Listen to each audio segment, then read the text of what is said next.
If your cat keeps sneezing, sure whether it's nothing or something to watch, you're asking exactly the right question. Most sneezes are completely normal, but cats hide how they feel, and a few small signs tell you when one is worth a closer look. My name is Lily, and I've shared my home with cats for most of my life. Enough of them to learn what they need and when to worry. If you want the simple, gentle ways was happy and healthy, take a moment and subscribe, because that's what I share. So let's get into it. Now, let me put your mind at ease before I do anything else, because I know a sneezing cat can set a person to worrying. A cat sneezes for the very same plain reasons you and I do. A bit of dust drifts up the nose, a stray hair tickles, a puff of litter comes up when she digs, and out comes a sneeze. And that is the body doing exactly what it ought to do. A sneeze is only a small gust of air, sent up to clear the nose of whatever has no business being there. It is not a sickness in itself. It is the nose keeping itself clean, the same as a cough clears a throat. So when your cat gives one sharp sneeze and shakes her head and goes right back to washing her paw, that is nothing at all to fear.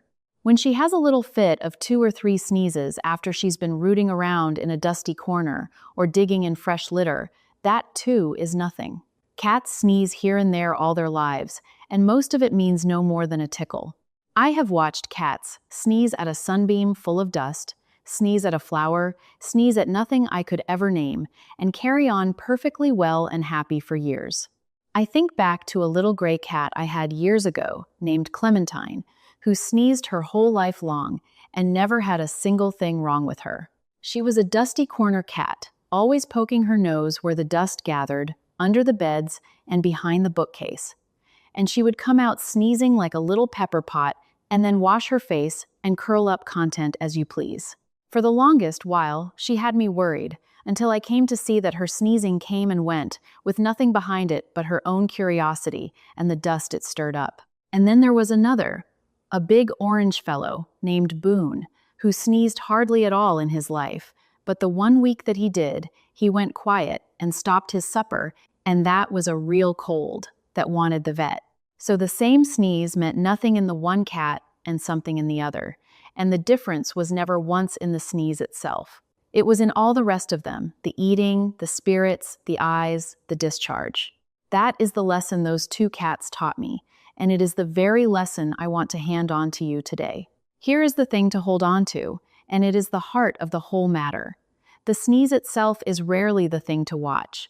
It is what comes along with the sneeze that tells the real story. A cat who sneezes now and again but eats well, plays, keeps her coat neat, and has a clean dry nose and bright clear eyes is a well cat who happened to sneeze. That is a picture of health with a sneeze in it, and no more than that. So let me tell you the small signs that turn an ordinary sneeze into one worth a closer look for. This is exactly what you came to learn, and it is the part most folks never quite know. Watch first for what comes out of the nose. A clear little bit of wet, like our own runny nose, is the mildest sort. But a discharge that turns thick, that goes yellow or green, that crusts around the nostrils, that is a sign the body is fighting something, and it moves the matter from watch and wait to time to do something. And if ever you see blood, even a fleck of it, that is a sign to ring the vet without waiting, for a nose that bleeds wants a trained eye on it.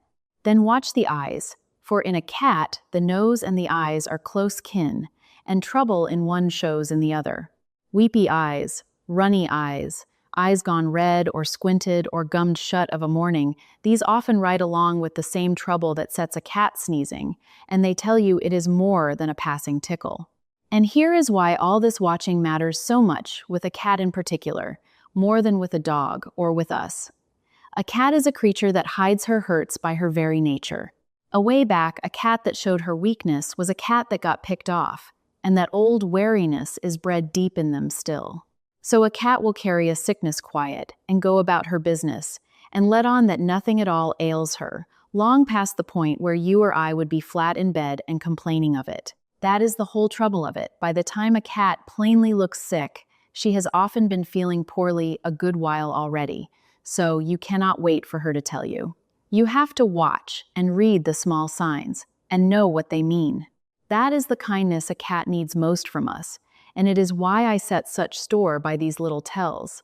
Then, and this is the one I set the most store by, watch whether she is eating. A cat lives and dies by her nose more than we ever think. She smells her food before she will touch it. And a cat whose nose is stuffed up and running cannot smell her supper. And a cat who cannot smell her supper will often stop eating altogether. So, a cat gone off her food along with the sneezing is a cat who needs help. And soon, for a cat must not go long without eating, it does them real harm faster than it would to us. And last, watch her spirit and her breathing. A cat who has gone quiet, who hides away, who sleeps far more than her wont, and won't come for her favorite things, that is a cat telling you plainly that she feels poorly in the only way she has. And if ever her breathing looks like work, her sides heaving, her mouth come open to breathe, a cat panting like a dog, that is not a wait-and-see thing at all. That is a straight-to-the-vet thing, that very hour. A cat ought to breathe easy and quiet through her nose, and open-mouthed breathing in a cat is a real warning worth knowing. Now, before I go on to what actually causes all this, let me pause just a moment. Quick word before we go on. A lifetime of living with cats teaches you more than fits in any one video. So I finally sat down and wrote it all out, start to finish, in a book. The feeding, the daily care, the little signs I watch for, long before anything's wrong. The link's pinned atop of the comments. That's the whole of it, laid out plain, no hunting through videos to find it. Take it or leave it. Now, back to the cats. So let us talk about what is really behind it when a cat sneezes more than she ought for. Once you know the causes, the whole thing stops being a mystery and starts being something you can handle with a calm hand. By far the most common reason a cat sneezes day after day is the thing folks call a cat cold, though the proper name for it is an upper respiratory infection. And it is caused, near always, by one of two viruses that are so common in the cat world that most cats meet them at some point in their lives.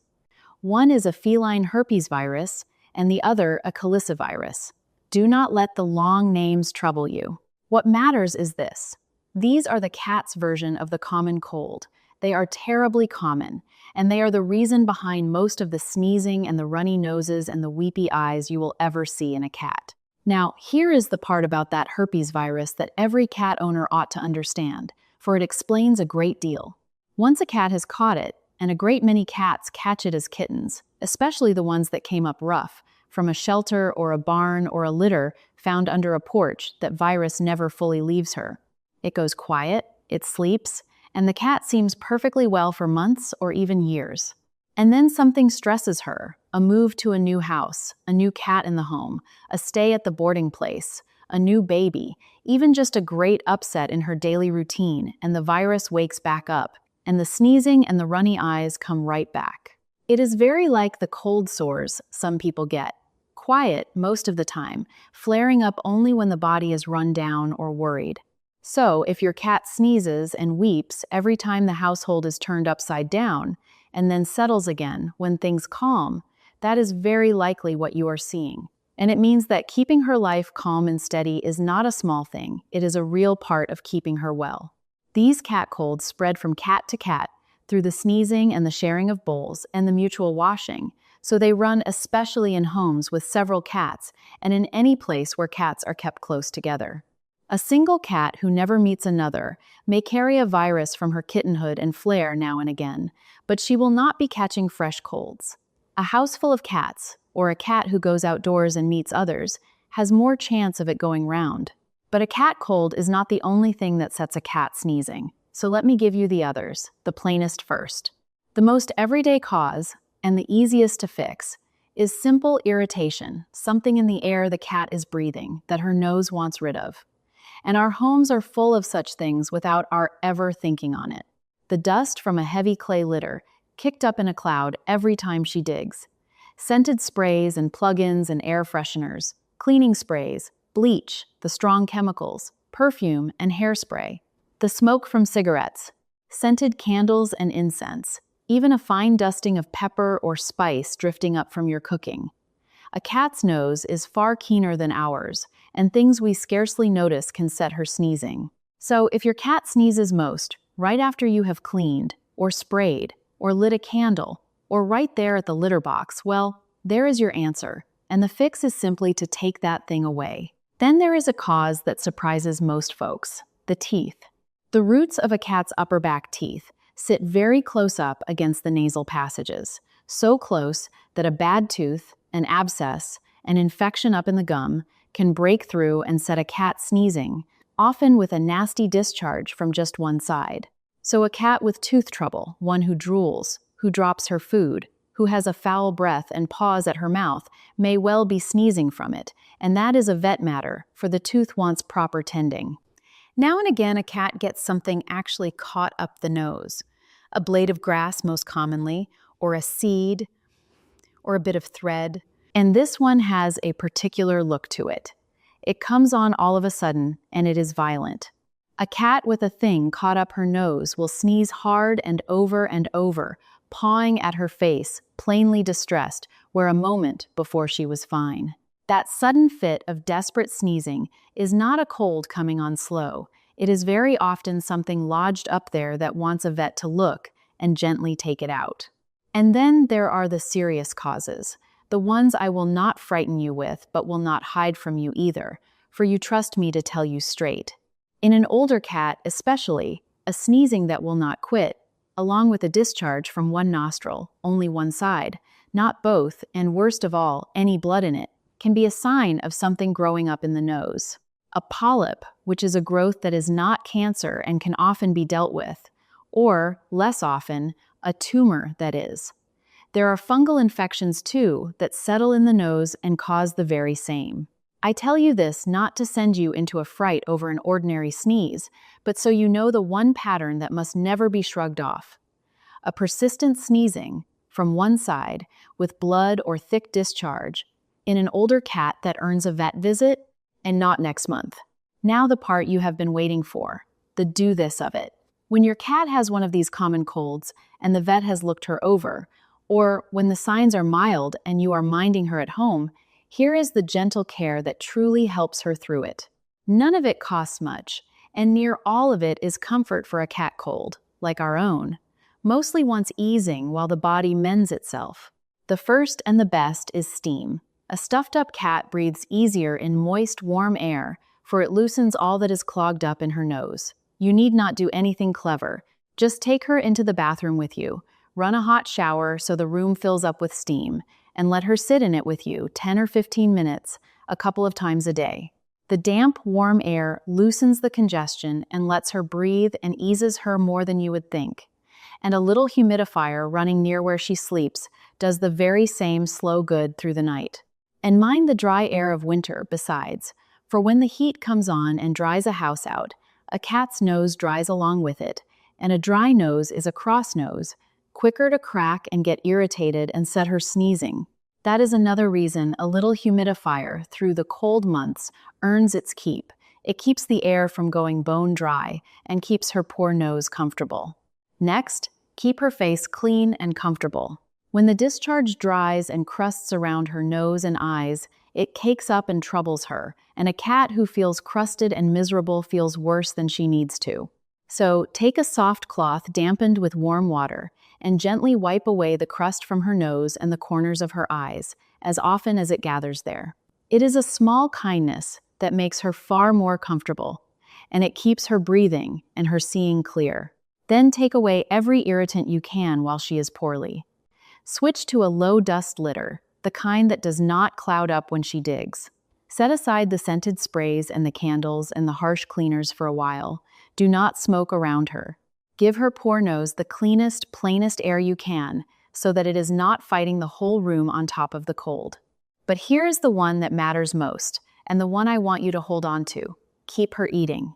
I told you, a cat will not eat what she cannot smell, and a stuffed-up cat can lose her appetite fast. And a cat that stops eating gets into real danger quicker than you would ever credit. So, tempt her. Warm her food up a little. A few seconds is enough for warming. It makes it smell stronger, and a smell she can catch even through a stuffy nose. Offer her the strong-smelling things. A bit of warmed wet food, a little plain tuna water, something that carries and calls to her.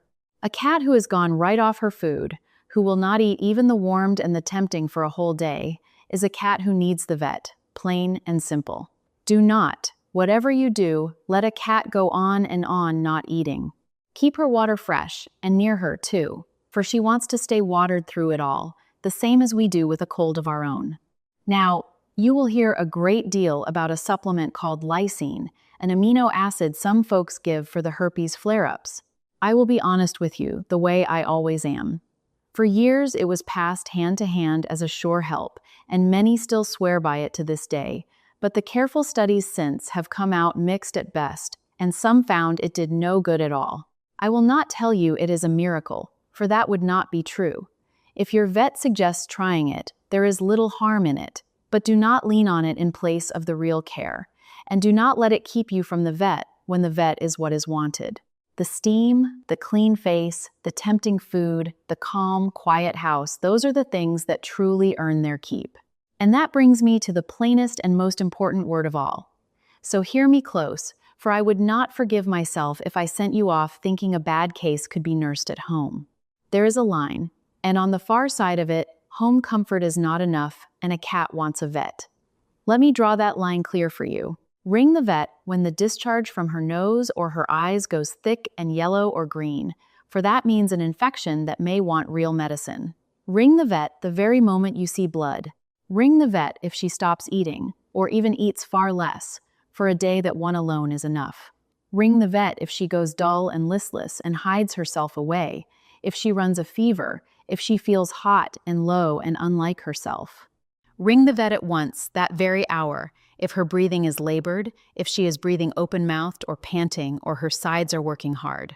Ring the vet if you see sores or ulcers in her mouth or on her nose, for the calicivirus makes those, and they are painful. And take special care, and go sooner rather than later. With the very young and the very old, a small kitten or an old cat has far less in reserve, and what a strong young cat shrugs off in a day can lay a kitten low fast. And any sneezing that simply will not quit after a few days, or that keeps coming back again and again, wants a vet's eye even if she seems otherwise well.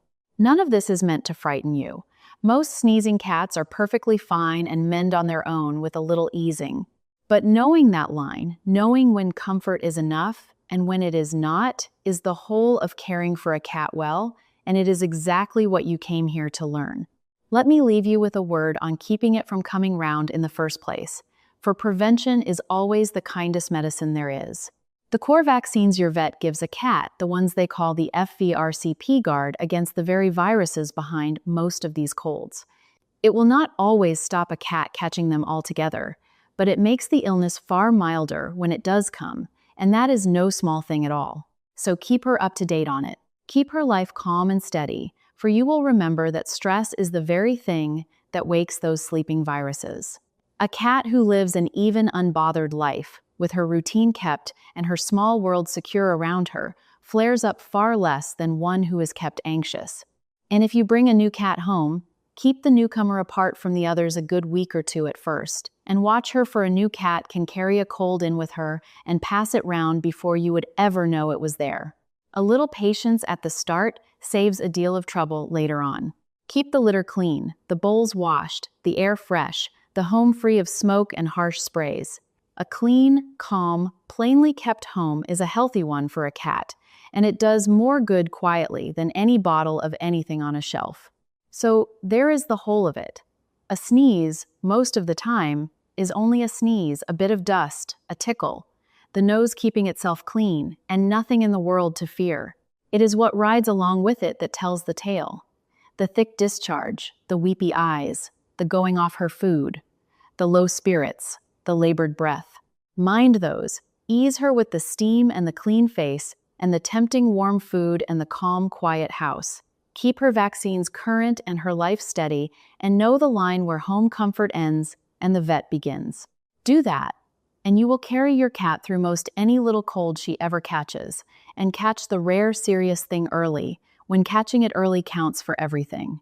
Now, I would dearly love to hear from you, for I learn as much from you all as you ever do from me. Tell me down in the comments, does your cat sneeze, and what have you found that helps her through it? And tell me what part of the country or what part of the world you are writing from, for I do love to see where you all are.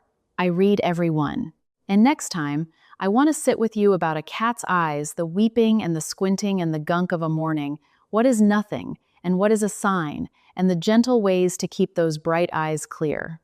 For the eyes and the nose are close kin, as I told you, and there is a deal worth knowing there. Until then, be good to your cats, and they will be good to you. They ask so little of us: a warm spot, a full bowl, a clean box, a kind hand, and a watchful eye when they are poorly. Give them that, and you will have a friend at your side for all their years. Take care now.